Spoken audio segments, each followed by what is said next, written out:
Hello students, welcome to Vision ज्ञान channel. This is Amrita, your maths teacher. आज हम start करेंगे अपना नया चैप्टर अंडरस्टैंडिंग क्वाड्रिलेटरल्स. बहुत ही इंटरेस्टिंग चैप्टर है. अभी तक लास्ट क्लासेस में आपने ट्राइंगल्स के बारे में समझा था. अब हम क्वाड्रिलेटरल्स के बारे में समझेंगे. बेसिक आइडिया हमें 7th में मिल गया था कि कौन कौन से क्वाड्रिलेटरल्स होते हैं. अब क्वाड्रिलेटरल्स में कैसे हम लोग एंगल फाइंड आउट करते हैं, कैसे हम लोग पहचानेंगे ये कॉन्वेक्स है, कॉनकेव है, ये सब पढ़ेंगे.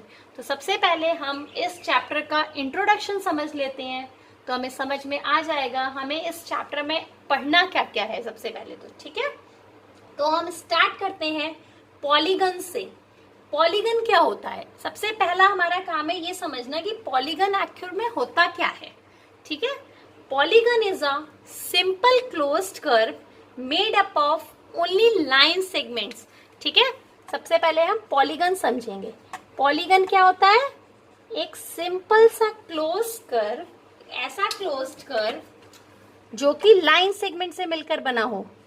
चलो अभी करते हैं. Simple closed curve made up of line segments.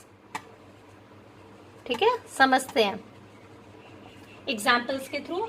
अब क्या ये पॉलीगन है? Is it a polygon? No, यहाँ पे कोई लाइन सेगमेंट बना है नहीं, तो इसको हम पॉलीगन नहीं बोल सकते हैं. उसके बाद देखो, ये क्या एक पॉलीगन है?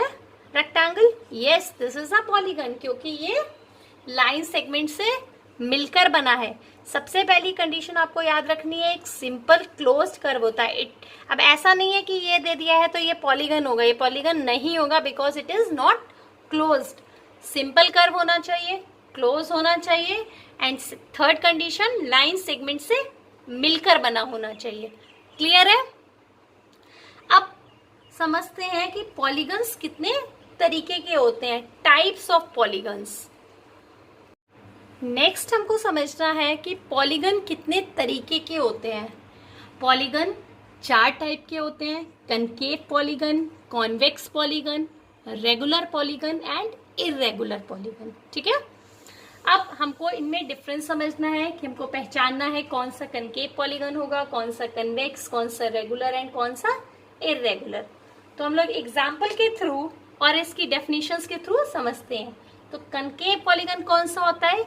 जिसका कम से कम एटलीस्ट वन एंगल, एक एंगल कम से कम 180 से बड़ा होना चाहिए. ठीक है, जैसे मैंने एक फिगर बना लिया, सपोज एक पॉलीगन बनाया मैंने ऐसे. ठीक है, ये लाइन सेगमेंट से मिलके बना है. ये एक क्लोज्ड कर्व है, इसका मतलब ये एक पॉलीगन है. अब देखो इसका जो ये वाला एंगल है, ये वाला एंगल, क्या ये 180 से बड़ा आएगा हमेशा? Yes, it is always greater than 180 degree, means it is a concave polygon. Clear है? Next आता है convex polygon. Convex polygon क्या होता है? जिसका एक एंगल या हम कहें सारे एंगल्स 180 से छोटे होते हैं. All angles are less than 180 degree. ठीक है, जैसे कि मैंने ले लिया एक रेक्टेंगल, इसके जितने भी एंगल्स होंगे ये 180 से छोटे होंगे. ये क्लोज्ड फिगर है, इट मीन्स ये पॉलीगन है, और सारे एंगल्स भी 180 से छोटे हैं, it means this is a convex polygon. Clear है? नेक्स्ट देखते हैं रेगुलर पॉलीगन, जिसमें सारे angles, all angles and sides are equal. ऐसे पॉलीगन को क्या बोलते हैं हम लोग? Regular polygon. जैसे कि इक्विलेटरल ट्राइंगल, जिसमें सारे एंगल इक्वल होते हैं, सारी साइड इक्वल होती हैं. ठीक है, इक्विलेटरल ट्राइंगल में तो ये कैसा पॉलीगन है? Regular polygon.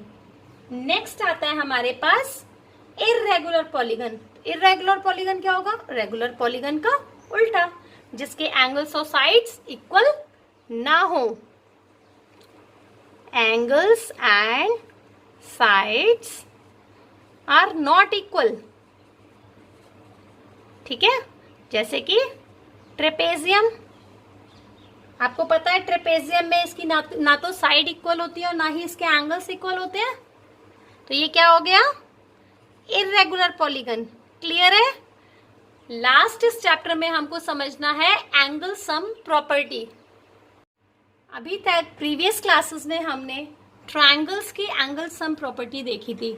हमने समझा था कि अगर ट्रायंगल्स के सारे एंगल्स को ऐड कर दिया जाए तो वो किसके इक्वल होता है, 180 डिग्री के इक्वल।